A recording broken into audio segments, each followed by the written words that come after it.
Welcome back to another episode of Rock Boys Football. We got USC football in less than 72 hours, but a lot of the USC fans know the recruiting game does not stop. Lincoln Riley, USC landing, dare I say, diamond in the rough. Three-star wide receiver James Johnson from the state of Georgia committing to USC. Now, I think why I would use the term diamond in the rough is one hand up. We haven't talked about this kid a lick all summer. I was not very familiar with James Johnson until I heard that he was committing on Friday.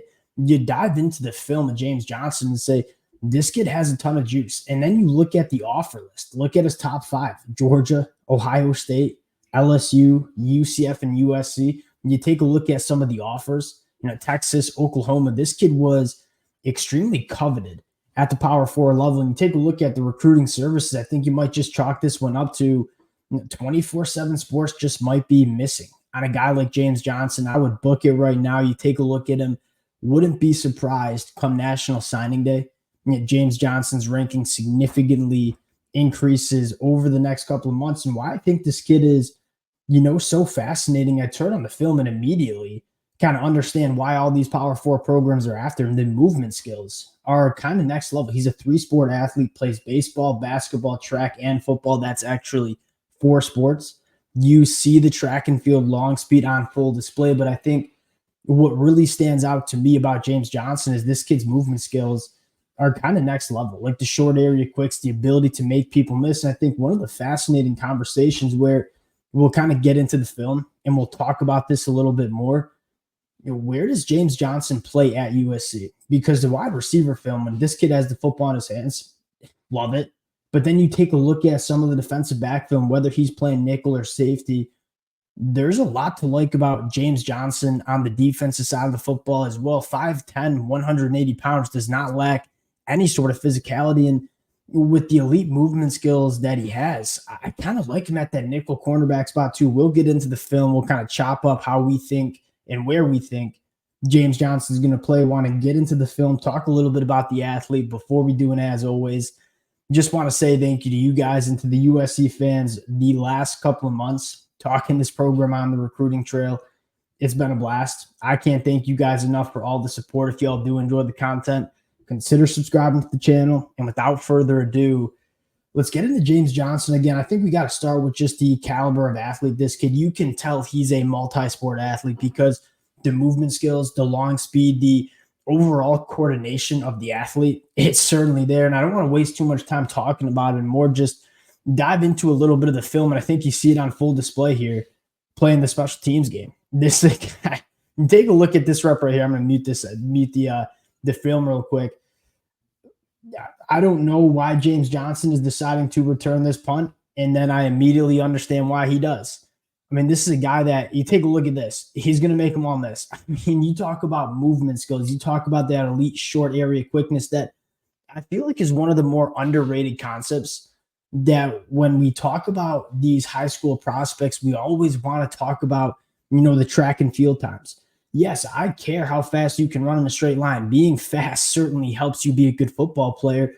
What I care a little bit more about is how well you can get in and out of your breaks, in and out of your cuts, whether it's creating separation in route trees, whether it's operating after the catch. James Johnson's movement skills, that's what stands out to me. You get the sense of a little bit of long speed too. He's a strider in open space. But again, I think the long speed's certainly there, but I think what's most impressive is the short area quickness. Now you take a look at him on the defensive side of the football, one, instincts.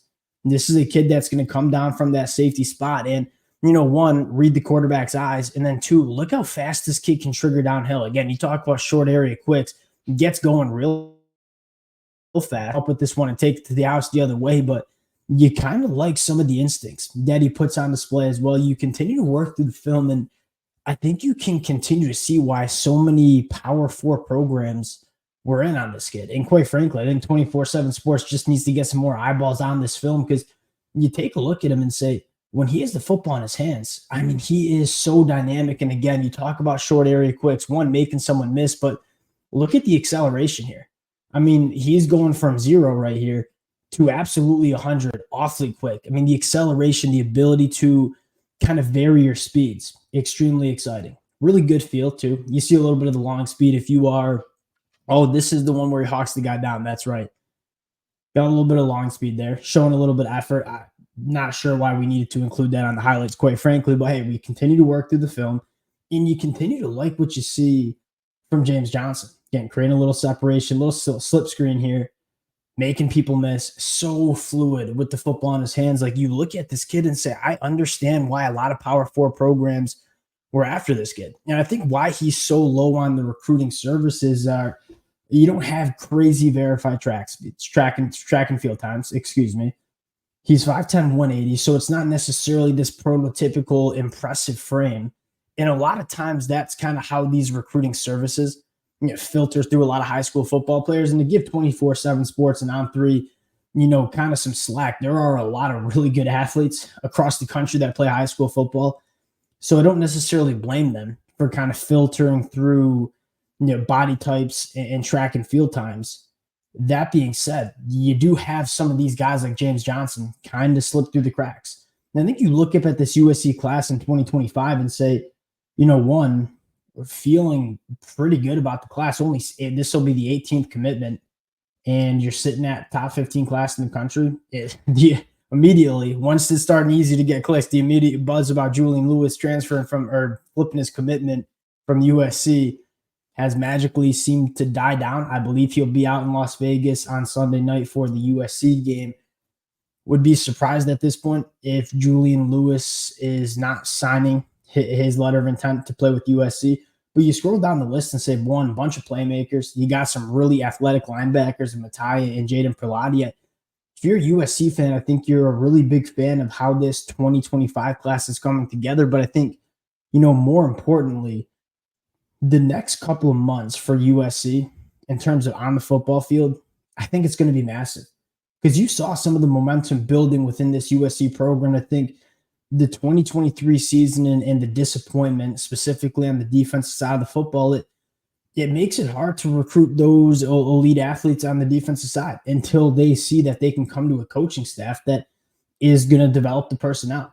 If Dan Lynn can come into USC and do what he did at UCLA a year ago and kind of show that if you come to USC, you're going to go to the NFL draft, you're going to be part of a very good defense, that's going to flip the script in terms of how these defensive prospects view this USC program. And so I don't know if it'll be at the end of 2025 where you see some guys flipping their commitment to USC or just in the 2026 class. I would not be surprised if kind of USC can build some momentum on the recruiting trail if they perform the way I think a lot of us expect them to perform, specifically on the defensive side of the football. Going to be a really fun team to watch over the next couple of weeks. You guys know I am very excited about the game Sunday night. We'll close it out there again. Appreciate you guys rocking with the boys.